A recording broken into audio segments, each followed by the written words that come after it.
Olá a todos, tudo bem? Espero que todos estejam bem, né? Continuando aí os seus estudos em casa.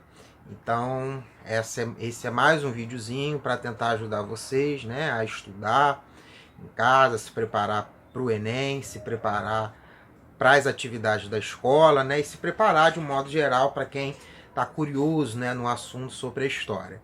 O videozinho de hoje a gente vai tratar um assunto da maior pertinência para a história, que é a construção da Sociedade do Ouro em Minas Gerais no século XVIII. Né? O ouro é descoberto na região das que depois será chamada das Minas Gerais, daí o nome, né? Minas Gerais, que vem justamente da produção do ouro. O ouro é descoberto naquela região no finalzinho do século XVII, nos anos 1690, depois de quase 200 anos de procura.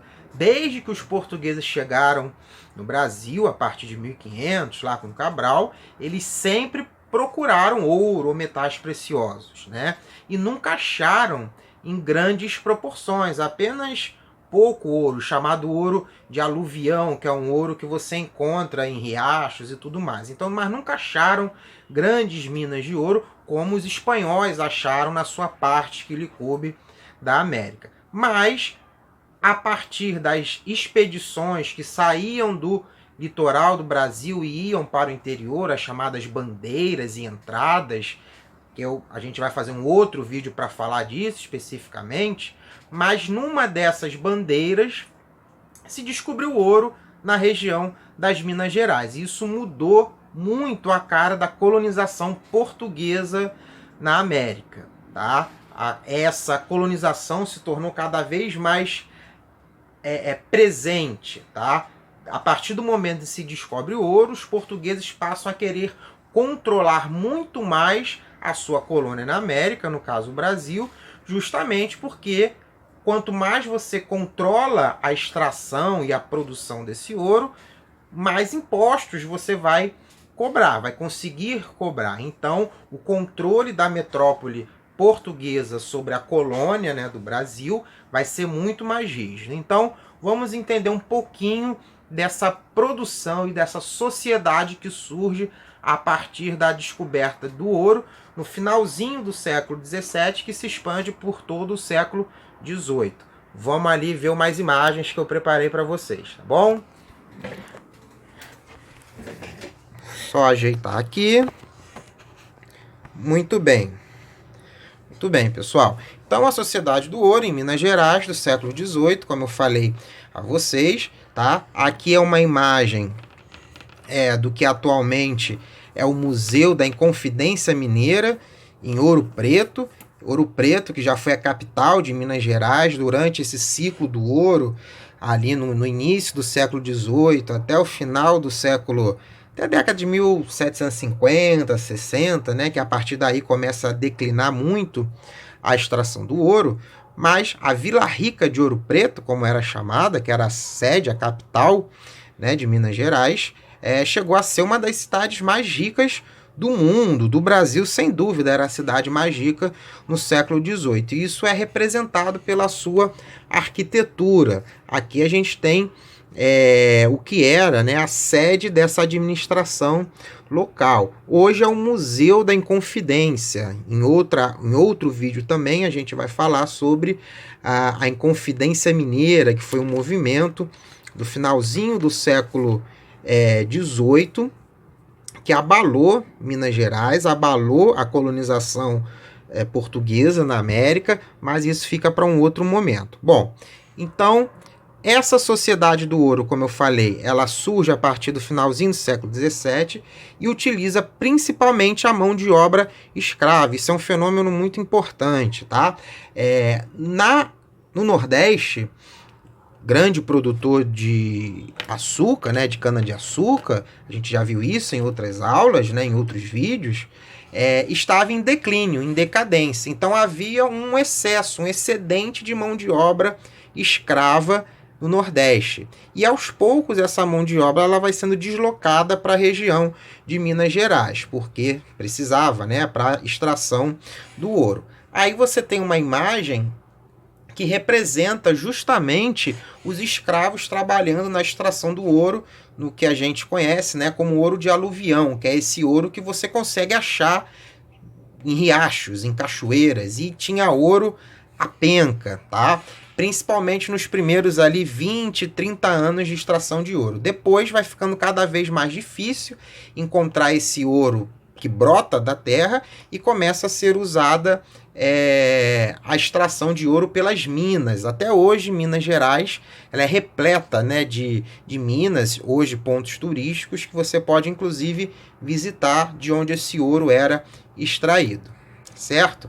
Bom, aqui tem um mapa onde a gente consegue perceber aonde esse ouro foi descoberto. E justamente a descoberta do ouro é um dos fatores, dentre outros, por exemplo, a extração das drogas do sertão aqui no norte, a criação de gado no nordeste e também no sul do Brasil. Todos esses fatores, assim como a descoberta do ouro, são responsáveis por um movimento que nós chamamos de interiorização do Brasil. Essa linha aqui é a famosa linha do Tratado de Tordesilhas. Para cá pertencia a Portugal e para cá a Espanha. Mas vocês veem que o Brasil hoje, né, tem uma dimensão muito maior do que aquela que coube a Portugal no início da colonização. E o ouro, que é descoberto nessa região aqui, ó, tudo que está em laranja é onde foi descoberto o ouro, e eu estou me referindo aqui nessa aula principalmente a essa região aqui de Minas Gerais, onde fica Ouro Preto, Mariana, São João del Rei, Tiradentes, são as regiões do ciclo do ouro, Diamantina também, que fica bem mais ao norte aqui de Minas Gerais. Então, vocês percebem por esse mapa, né, que ao longo do século XVII, XVIII, os portugueses não obedecem, né, a linha do Tratado de Tordesilhas e ocupam uma área muito maior do que lhe coube pelo tratado. Tá certo? Então, a descoberta do ouro é um fator importantíssimo para a interiorização do Brasil.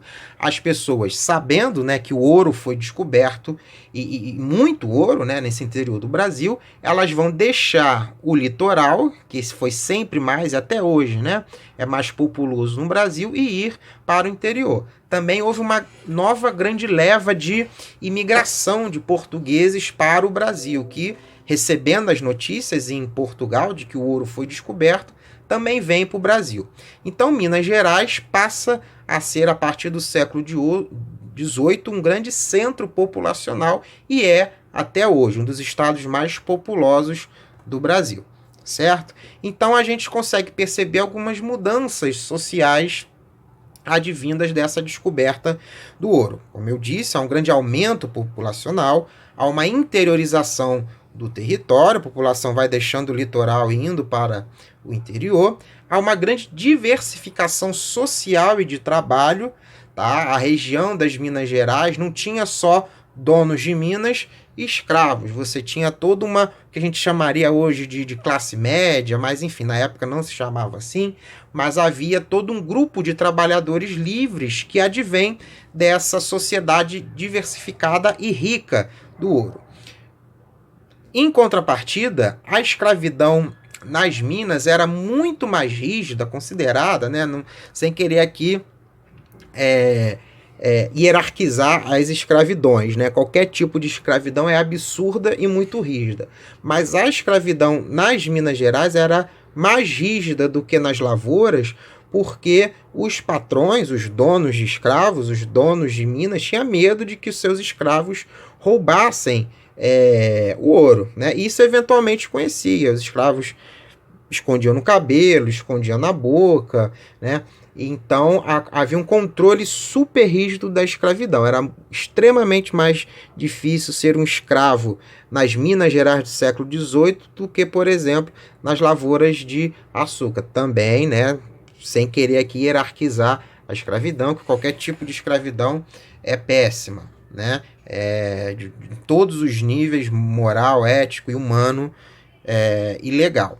Bom, havia, em contrapartida, nessa sociedade escravocrata de Minas Gerais do século XVIII, surgem algumas possibilidades, estratégias de sobrevivência dos escravos, como eu disse, né?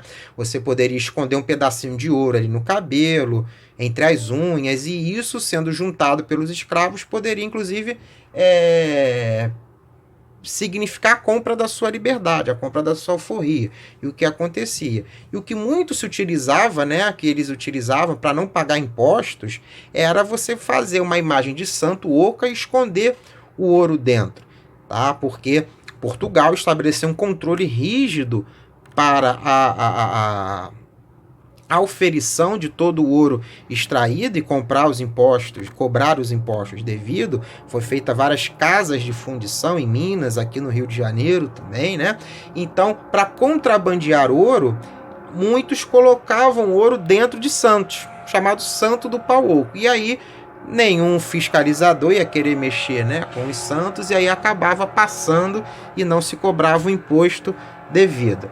Aqui tem algumas imagens, né? A gente consegue perceber até hoje resquícios do chamado caminho do ouro, que era o ouro vindo dessa região aqui, né, de extração de ouro, Ouro Preto, Mariana, mais lá ao norte, em Diamantina.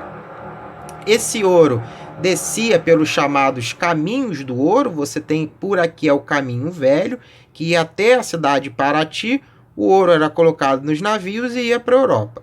E o caminho novo, que vinha até o porto do Rio de Janeiro, o ouro era embarcado aqui e depois ia para a Europa. E ao longo dessas estradas, que a gente percebe alguns resquícios aqui até hoje, essa aqui é a pavimentação, né, das estradas, ao longo dessas estradas várias cidades foram surgindo pelo interior de Minas Gerais e também pelo interior do Rio de Janeiro, né? Muitos trechos desses caminhos do ouro, do caminho chamado da Estrada Real, são abertos, né, à visitação e podem ser frequentados.